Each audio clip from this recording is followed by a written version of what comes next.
जाने कैसे हुआ भगवान विष्णु का जन्म। गुरुवार को इस विधि से करें उनकी पूजा। विष्णु जी को पीली चीजें अत्यधिक प्रिय है, इसलिए भगवान विष्णु को पीले फूल और पीले फल का भोग लगाएं।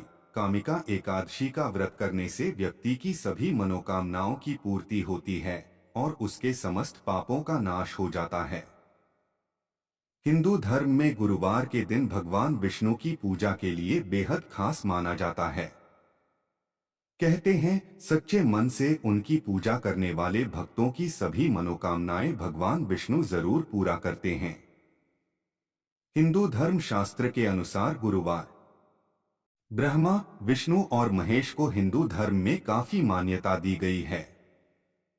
शास्त्रों में त्रिदेव का विशेष स्थान दिया गया है। ऐसे में ब्रह्मा जी को कुछ और मान्यता दी जाती है कि क्योंकि उन्हें सृष्टि के रचयिता कहा जाता है। आपने सृष्टि के रचयिता के बारे में तो बहुत सुना होगा, लेकिन क्या आपको पता है कि सृष्टि के रचयिता का जन्म कब हुआ था?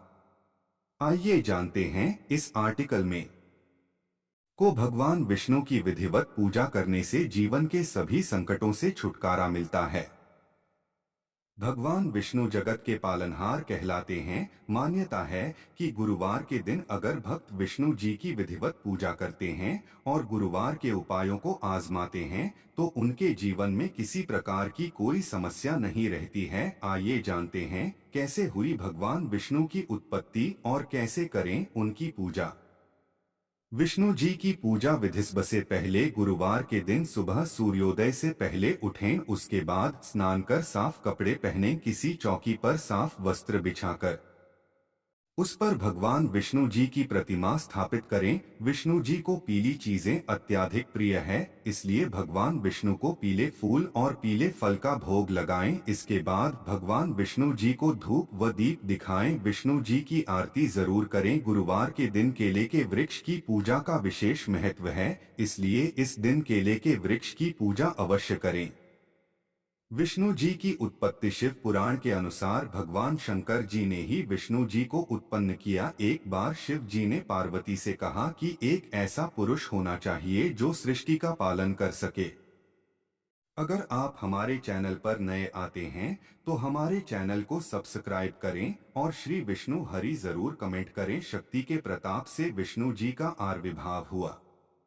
वह अद्वितीय थे, कमल जैसे नयन, चतुर्भुजी और कौस्तुभ मणि से सुशोभित, सर्वत्र व्यापक होने के कारण उनका नाम विष्णु पड़ा। कथा के अनुसार भगवान शंकर ने कहा कि लोगों को सुख देने के लिए ही मैंने तुमको उत्पन्न किया है।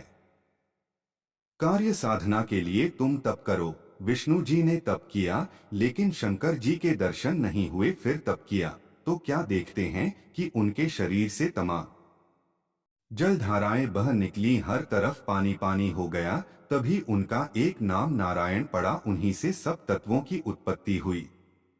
कथानुसार सबसे पहले प्रकृति की उत्पत्ति हुई, फिर तीन गुण आए सत, रज और तम, उसके बाद शब्द, स्पर्श, रूप, रस और गंध की उत्पत्ति हुई, फिर पंचभूत की उत्पत्ति हुई।